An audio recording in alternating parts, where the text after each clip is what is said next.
Hello and welcome to Nerus.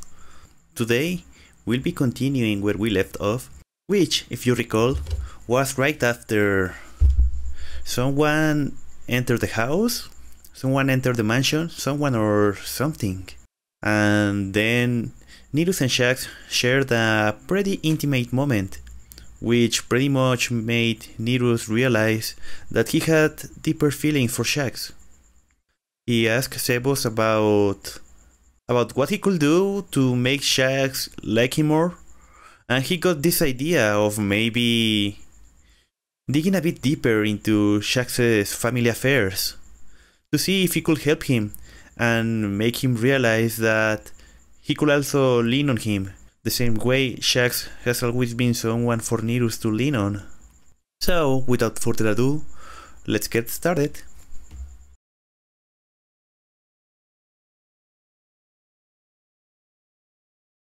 I scratched my cheek, looking at the dust floating under the ray of light intruding into the post office. Every once in a while, someone would enter the building and pass near me, disturbing the otherwise peaceful dust. But it never took long for it to return to its original state. I reclined against the seat's back and looked up.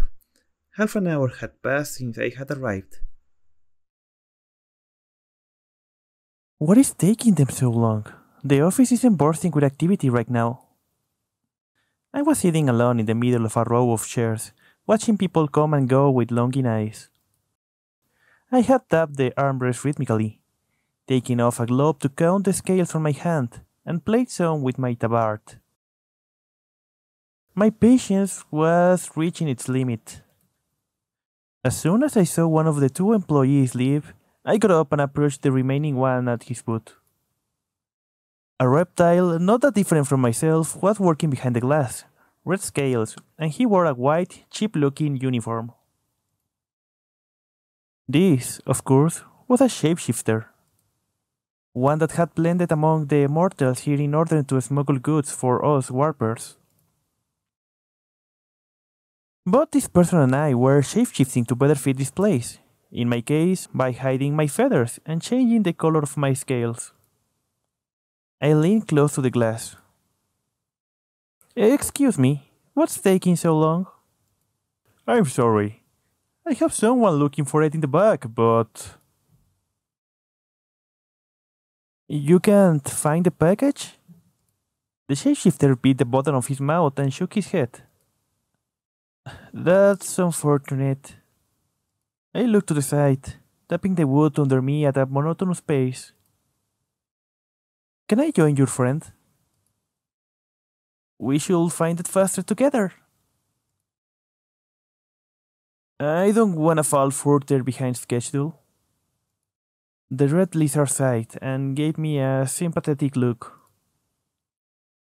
He looked at something behind him and then pointed at a door nearby. Go through there and enter the first door after the turn. It should be around 10 minutes before the mortal returns. Thank you.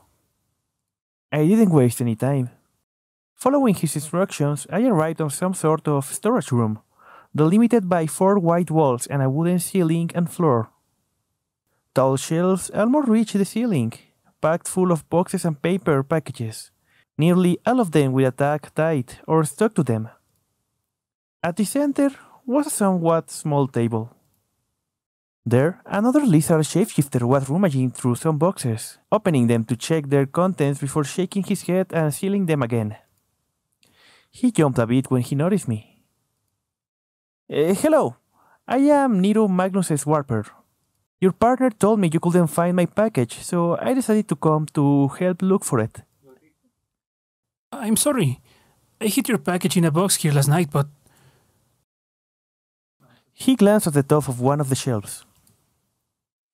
I must have misremembered, I suppose. Misremembered? I thought I hid it in the box on the top of that shelf yesterday, but when I opened it today, it was someone else's package. Well, let's search for it together. We repeated the same task he had been performing until now. There was plenty of mail for shapeshifters here, but none of it was what I needed. Around 6 minutes later, I heard something fall as I was taking a large box off a shelf. Huh? I put the box down and looked at the spot where it had been. A small yellow package had dropped into the space between the back of the shelf and the box. The paper crackled as I pulled it out. Nero Magnus was written on the tag on the front. Hey, I found it! What? How did it get there? I shrugged and opened the package. Everything seemed to be in order with one exception. Between all the white envelopes, there was one yellow piece of paper. The telltale characteristic of old paper. I pulled it out and showed the post office employee an inquisitive look. What is this letter? He shrugged. How am I supposed to know, mister? I opened the envelope and read the contents of the letter, or rather, I tried to. The ink had become all smudge, rendering the text unreadable. One of the few intact parts was a name I didn't recognize at the end. Despite the name itself not being familiar to me, reading it brought me a feeling of déjà vu. I squinted as I tried to pin down the little detail that seemed to be poking at my memory. My eyes shot open as that little missing piece fell into place. Huh? This handwriting.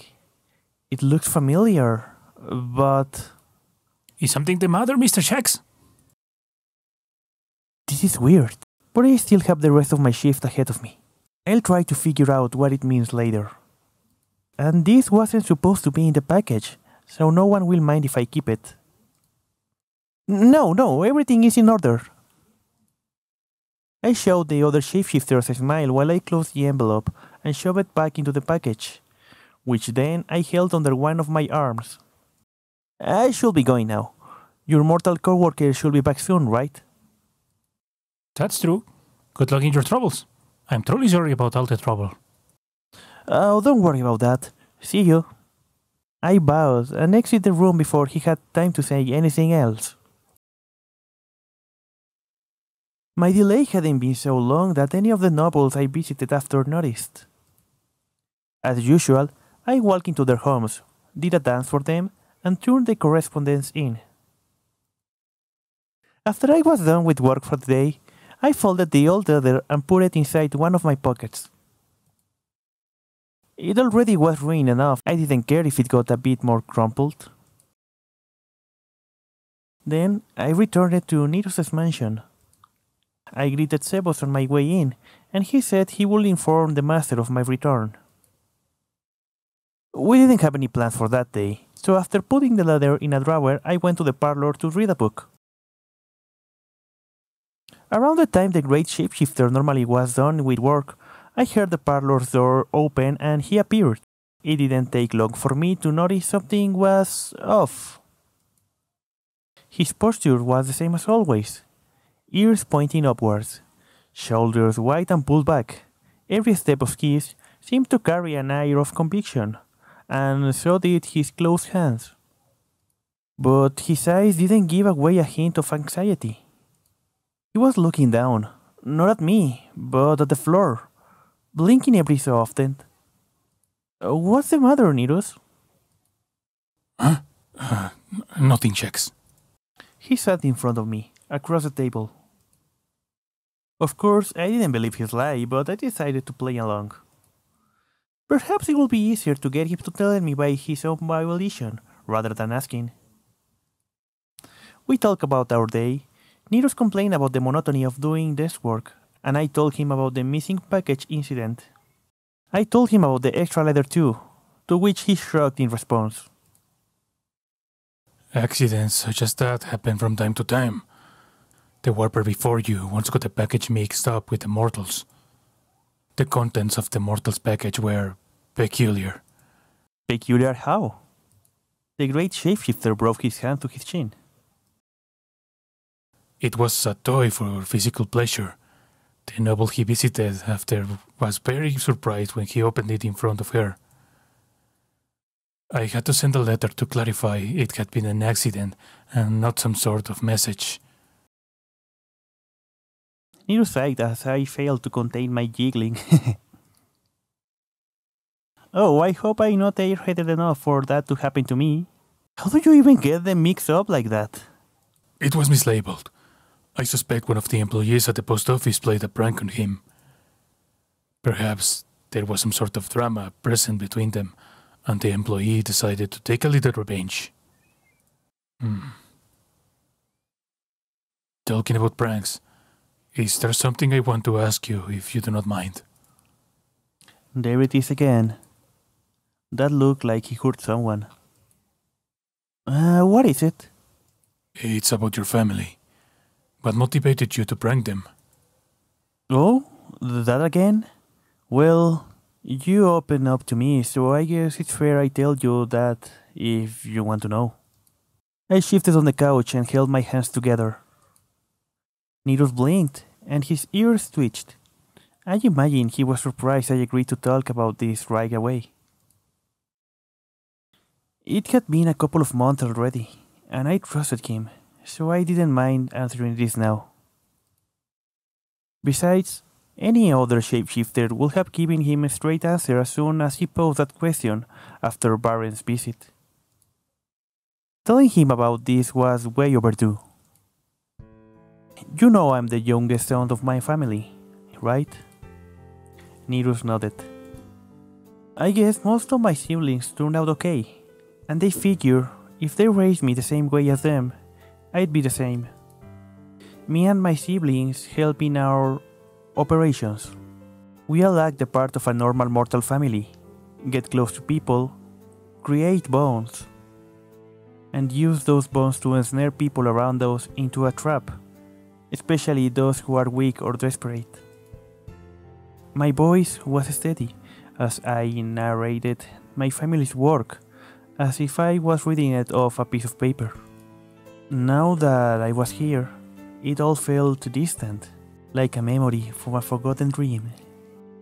I began recalling many faces, wrinkled and youthful ones, tired and gleeful ones, all of which will be filled with wonder before the flame in their eyes was put out forever. The faces of people that needed something to believe in, or a helping hand. The faces of so many that got betrayed and killed. But now, I wasn't there. I was powerless to stop it. But I wouldn't have to see it happen anymore. What did he say about me that I was complacent with all this treachery, these murders, as long as they were out of my sight? Was I better than my family? Was it evil to ignore it just because I was able to turn a blind eye? Mortals are curious. The weakness of the flesh does terrible things to them. If they are hurt, hungry, or alone, they will buy into almost any nonsense you try to tell them. And the deeper you get, the more malleable they become. You can tear them apart from their friends and families because they have a new family you can welcome them into. You just need to give their hope a name, and maybe a shape. A god, a saint, a ghost. In a way, it's just like us shapeshifters. If they can't find meaning for their life, they will cling to anything. And I hated taking advantage of that. Nerus lowered his head and ears. I let out a gasp and waved my hand. We need noses, yes. That isn't the part that made me angry. I am a shapeshifter. I understand. That's all we exist for. But every time we would gather with other nobles, and I had a chance to hear what they were doing, I couldn't help but wonder. Why did I have to be doing this? Why couldn't I have been born in one of those families where all they do is command farmers? Or why not one of those that gain the trust of mortals by having a positive impact on their lives?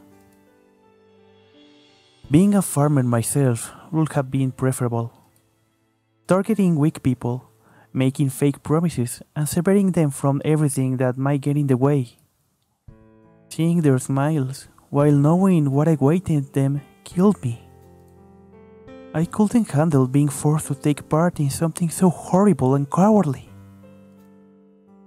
They kept telling me it will get easier, that they are just bags of meat, that I'd learned to see them as such. But it never got easier. I'll never forget when the time came for my first harvest. The great shapeshifter was looking at me expectantly, ears perked up. However, I lost my train of thought and decided to finish explaining myself rather than elaborating.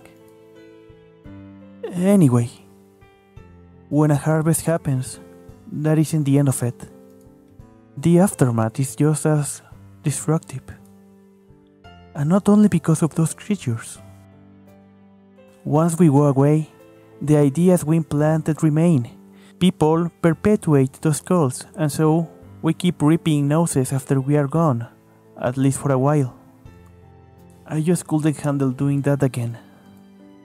I did a prank hoping they'd catch me and force me out of future operations, but it got out of control.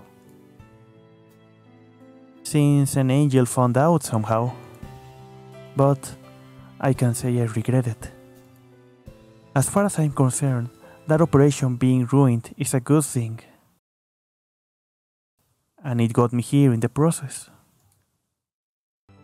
I see. I'm sorry you had to go through that, Shax. I waved at the air again. There is no need to apologize. I mean, your job is to manage these operations. But my family treating me the way they did was their own choice. Did you try to communicate with them to let them know how against their methods you are? Yes, they didn't care. Oh. Do you think there is a way you can mend your relationship with them? I crossed my arms and let out a loud, Nerus' eyes still looked away to the side, lost in thoughts of his own. I shrugged and shook my head. No, that ship sailed a long time ago.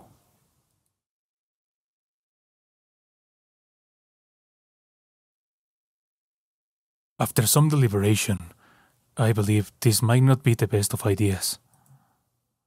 I was once again sitting at the dining hall, talking to Sebos, whom had just finished picking up the dishes. The servant still didn't let up on his cold facade, but looked more collected than the last time. At least, he hadn't tried to flee the scene. He now sat in somewhat uncharacteristic fashion, with his legs crossed, one arm resting on his lap and the other on the table. His mouth curled into a smile and the stern look into his eyes softened when he heard me say those words. "I'm glad you came to your senses, master." Yes, this is more complicated than a misunderstanding, or some of the squabbles I am accustomed to see unfold between the nobles. They tend to imitate wealthy mortals, which sometimes means fabricating conflict to keep themselves entertained. I must have assumed Shax was the similar case, since I am not used to it. But this is something I cannot solve through my usual meddling. Perhaps you got a little bit too excited as well. It's possible. I just want to be a worthwhile partner for Shax. I understand, master. But this isn't the right way to accomplish that. If you keep insisting on this idea, I will have spoken up against it. I know that it's unfitting of my role as your servant, but as an old friend, it wouldn't be right to stand by while you destroy your relationship with Lord Shax. I raised my eyebrows. You consider me a friend, Sebos? This is the first time I hear this. Isn't it natural? I admit our relationship has been purely professional, but it isn't impossible to look after someone for so long without getting attached. Although, I suppose I think like that because I like to serve. Is that true? What is on your mind, Master? I am thinking back to the other day, about finding out the kind of shapeshifter I am. If there's one thing I am sure of, well, it will be that I love wrestling. Do you not tire of it? Why would I? I don't imagine winning a wrestling match is much of a challenge for you, is all.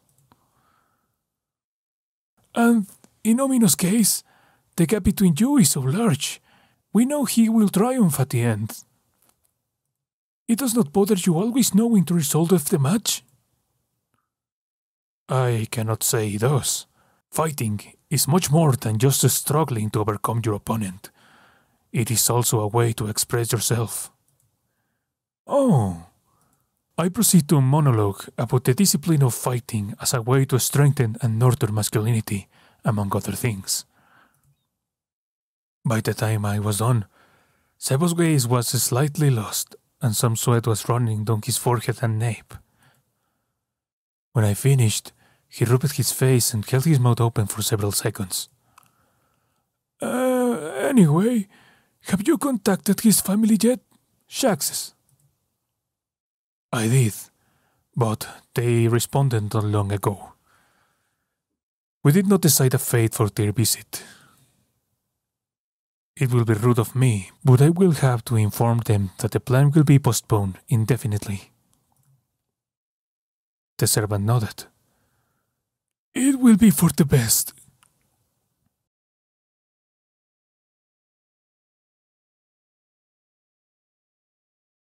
Time marched forever onward. The days, the weeks, and the months passed. Me and Shax kept spending more time together, growing closer. His visits to my study became more frequent.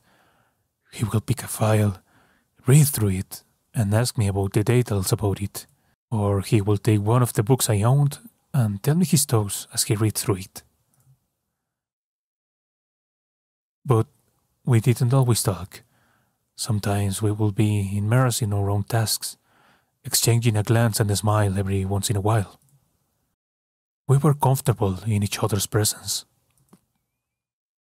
One day, we were at the parlor, finishing a book together.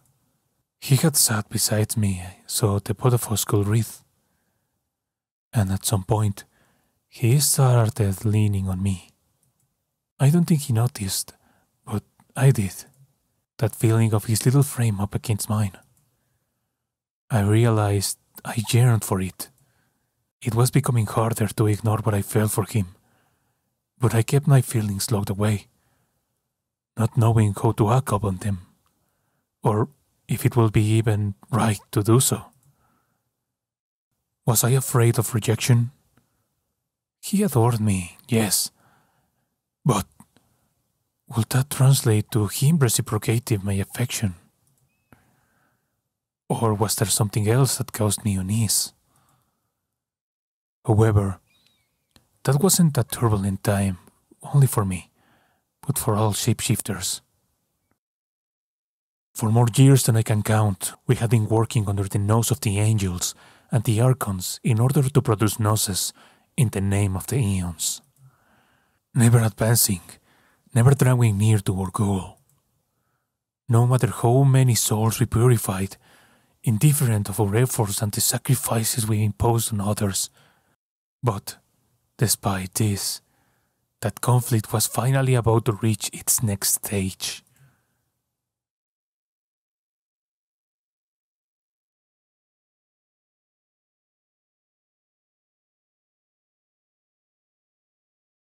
One day, Nomino summoned all grave shapeshifters to the Great Architect's Hall. This time, it wasn't for a party, and our warpers will not be allowed into the building with us. It was a confidential meeting.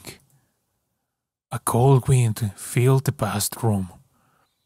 The music from the last time was absent, replaced by the murmur of the grave shapeshifters greeting each other. I took a seat on one of the pawns at the back and crossed my arms, waiting for the meeting to start and making small chat with whoever decided to approach me. Greetings, Nero. How's life treating you? Hello. Everything is well. How about you? Same here. It's good to see you in high spirits. I was starting to think the war was getting to you.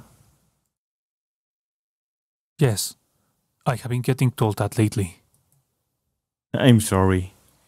It's just that when there is something bothering you, that sort of thing shows one way or another. But it's good to see things are looking up for you. What's gotten you so glad? Who knows? What do I gain from telling you? Why so secretive all of a sudden? Ah, I get it. Don't tell me. I bet you found yourself a nice partner. Is that it? Finding something, or someone, to devote yourself other than your duty can do wonders for one's morale, especially in these trying times. Oh my, would you look at that? That is Emilia over there. I will go give her my greetings. Please, take care. Who's Before he could finish speaking, I got up from my seat and walked away. I settled on one of the pews and even farther back in the room.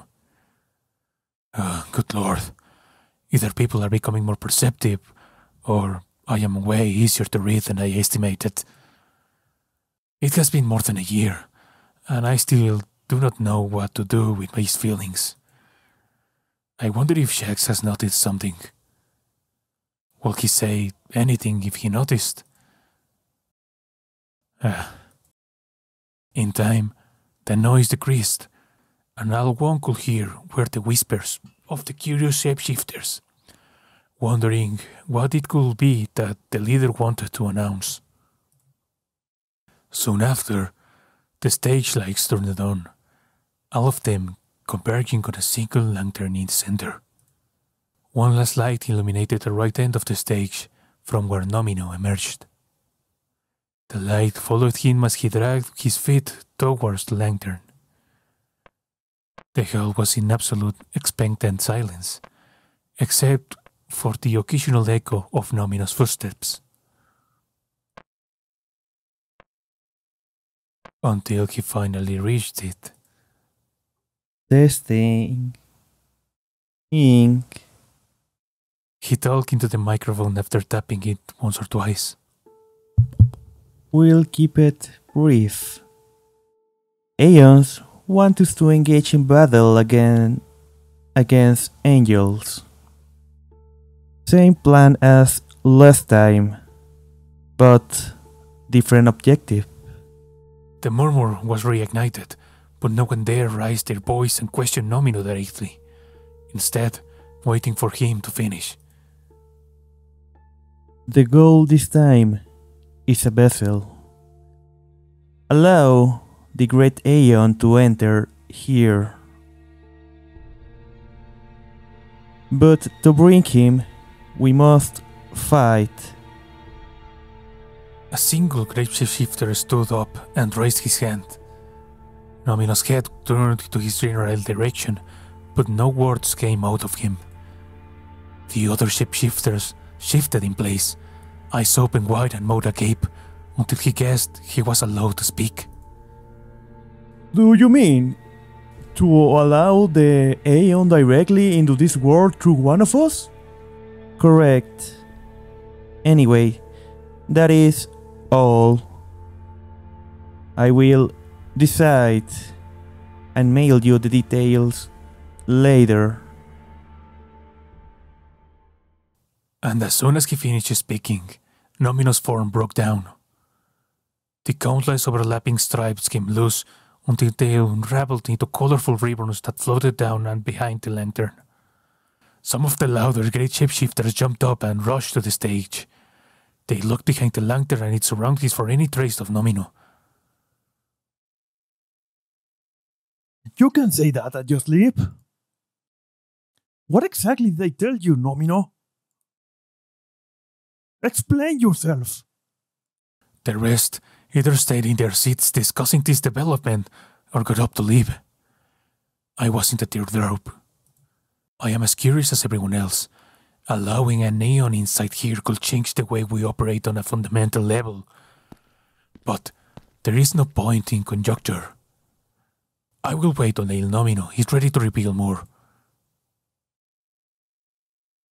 Oh, back already?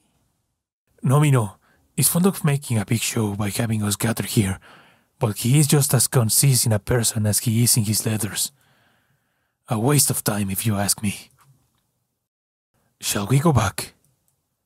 So fast? Not even in the mood to hang out around here? Not now. Today I am supposed to groom my fur. It usually takes 1, 2 or 2 hours, so I would like to get it over with quickly. Oh, right. You have been getting awfully fluffy as of late. Follow me. I grabbed the usual tree. Meow. In any case, Shax. It is the first time I ask this of you, but would you like to help me with my grooming today? Oh, if that's what you want, sure. I raised an eyebrow at Shax. He had turned a little shy. He even seemed to shrink in size further. I wondered if that was my imagination or an unconscious response of his. Shax, do you feel embarrassed at the prospect of nude bodies? No. Shapeshifters don't care about that kind of thing. He looked up at me, trying to put on a reassuring expression. I can help. I see. Let us go to my dormitory then. I walked into the house. Shax, who was now fidgeting with his tabard, walked after me. The contrast between Nerus' composed demeanor and my nervous self was stark. Previously, I had considered offering him help with his grooming as an excuse to spend more time with him, but decided against it because, well, to be blunt, I found him attractive, and I wasn't sure how I would react if I was not only see him nude but touch him all over as well. I suppose my fears weren't misplaced, but now that he was the one that had asked me for help, I had found it hard to refuse. Hey, so what is the brush you used for this? In that drawer over there. Alright, here it is. Brush in hand, I turned to look at the great shapeshifter. He already was unbuttoning his jacket. I waited, looking at him expectantly, and clenched the brush tight against my chest. He shot me a look, one eyebrow raised. Shax, if you are uncomfortable, I can groom myself, or call Sebos to help me instead. Huh? No, I can do this. I'm sorry, Sebos, but there is absolutely no way I'm letting you help him with this ever again. Are you certain? Oh, don't treat me like I'm a scared kitten. I won't have it. Very well then. He said with a definitive tone and took off his sweat jacket. He then proceeded to take off the red shirt beneath and lower his hands to his pants. He stopped for a second and seemed to decide against taking them off. I can't say I saw as much muscle as I expected. Although not because there wasn't any, but because it was all buried under layer upon layer of white fur. It was very warm and possessed a nice aroma, like fresh ashes. It would have been pleasant if I hadn't had hours of work ahead of me at the time. What caught my attention, however, was what I saw at the center of his chest. I couldn't describe it as anything other than bones sticking out of his flesh, with something like veins occasionally glowing through with pulses of red light. Do not mind this. It's just a form my heart takes. Sorry, it just drew my attention. Not the most exotic feature I've seen in a shapeshifter. I will be laying down. Start with my back. I kneel down by Nerus' side, looking over his wide back. My heart jumped at the sight, and my mind flew to all sorts of improper places, but I tried to focus on the task at hand. I started by stroking the mane around his nape, but the brush soon got stuck, entangled in countless strands of fur. Just pull it until it goes through. Trust me, it doesn't hurt. I did as he said. It took some fight and I needed to place my free hand on his back to support myself, but I managed to get the brush untangled. When I raised it again, however, it had so much fur stuck on it that it looked more like a cotton candy stick. That's how it's done. Just pull the excess fur out and throw it on the floor. 1 second. I put the little tool aside briefly to take off my gloves, hat and tabard. Better get ready. This is gonna take a while. About an hour later, I was still going at it with the brush. Nerus had closed his eyes and was making pleased growls every once in a while. The mountain of fur beside the bed was growing gigantic. Okay, I'm done with this side, Nerus. I told him once I finished grooming the back of his legs. The great shapeshifter grunted before turning around, exposing his belly to me. I continued working with my eyes looking up, as to not get distracted. Nerus' body had a very consistent contour all around. Although not nearly as much as his fur, his muscles were pretty soft as well, especially now that he was so relaxed. But one could still feel the sturdiness underneath it all. They must be hard as rock when he uses them though. With how easily he handled me when we first danced, it would be so simple for him to just grab me and... No, Shax, it isn't the time to be thinking about that. Maybe I should make some conversation to keep my mind occupied. So, Nerus, what did you discuss at the meeting? The great shapeshifter blinked at the question. I don't know if he was so relaxed that he needed an extra moment to process the question, or if he had reservations about telling me. But soon, he started talking, pretty nonchalantly at that. Are you aware of the Battle of the Aeon, Shax? Do you know what transpired there? I have heard that name before, but no. Where do I start? Nerus closed his eyes and hummed.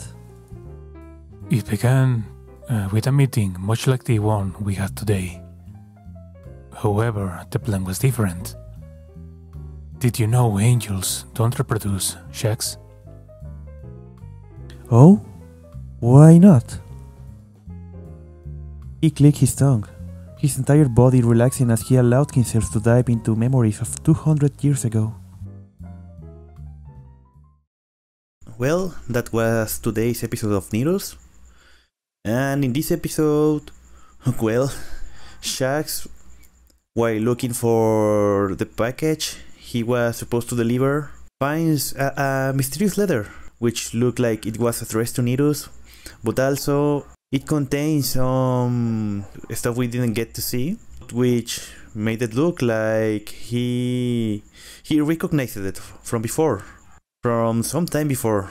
Well, And I found like something very funny, which is that Shax actually got that package from a post office, which looks suspiciously similar to the post office I go to deliver my packages, the stuff I sell online.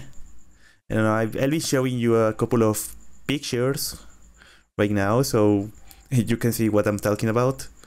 And well, I found that kind of funny. And also, speaking of Shax, in this episode we got to learn more about his life, how he lived before he came to the Purple Manor and the stuff he did. And with that we kinda learn more about the reasoning behind him pulling the prank and doing all that stuff that made him end up in Nerus' life. And let's just say this prank went overboard when an angel noticed, which is also kinda suspicious that an angel got attention specifically of this little silly thing that Shax did. I don't know, I feel like there's more to that story than that we know up until this point.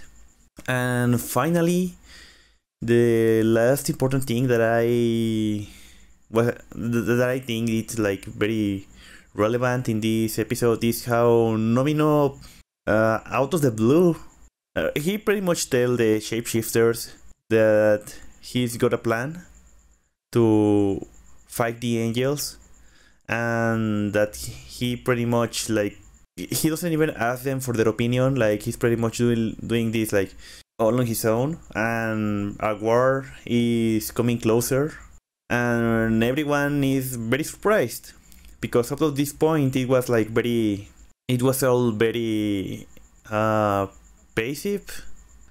It's also like quite suspicious, especially considering that it's like almost a year since Shax got to meet him. The timing is quite suspicious, that he was like very passive for many years, and just like right after he meets Shax, suddenly it's like time to go to war, and no one like expected it. So I think there's more to that. So yeah, tell us, what do you think in the comment section? Tell Nero if you want us to keep reading, and we'll see you in the next episode. Bye bye.